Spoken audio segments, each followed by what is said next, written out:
Breno, lógico que a gente está com a cabeça no próximo jogo contra a equipe do Rio Claro, fora de Ribeirão Preto, mas já olhando a tabela, a gente vê que o próximo compromisso aqui no Palma Travassos é contra o São Carlos, no dia 7 de setembro, feriado, às 8 horas da noite. Vai ficar nesse horário mesmo. Vocês foram ontem na federação, tem um custo para transferir jogos e vocês vão fazer mais uma experiência. Está confirmado, então, o duelo contra o São Carlos, dia 7, às 8 horas da noite aqui em Ribeirão, né?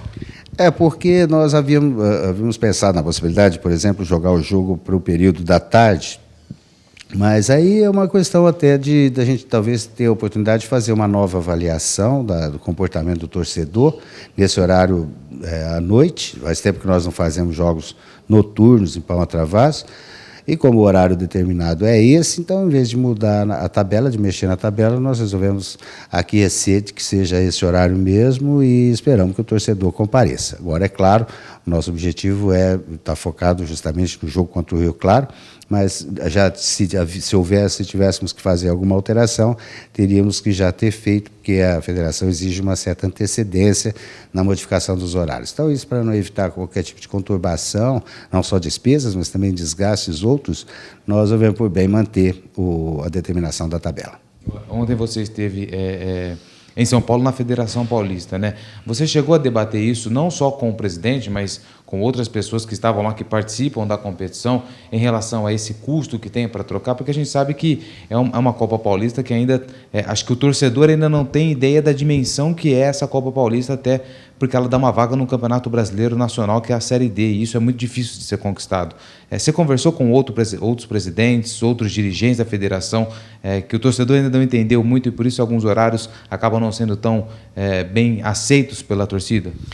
Claro, nós conversamos. Agora, o que a gente tem que ver também com relação ao torcedor é que quando a gente abre espaço para determinação de qual seria o horário ideal, a gente nota uma divisão muito grande e um casuísmo muito grande, que o torcedor costuma se manifestar dizendo, para mim, o melhor horário seria tal.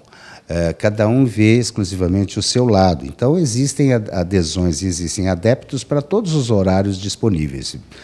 Se falar meia-noite de quarta-feira, vai ter alguém que acha interessante. Então, é muito relativo isso, a gente atender aos gostos e aos interesses, né, e às peculiaridades de cada um dos torcedores.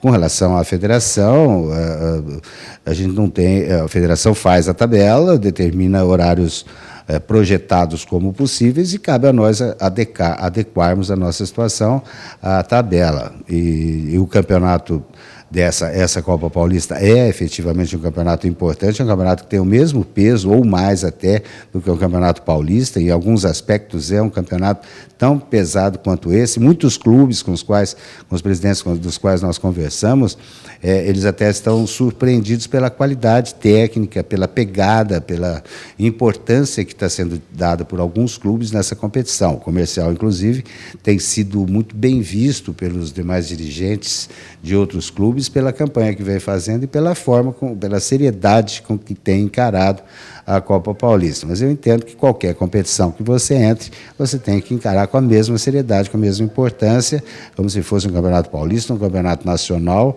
ou um campeonato de categorias de base. Eu acho que toda competição merece a consideração, merece o respeito, merece o empenho e a dedicação. E merece mais do que nada, merece, mais do que tudo, merece a participação do torcedor, a presença do torcedor para prestigiar o trabalho que está sendo feito.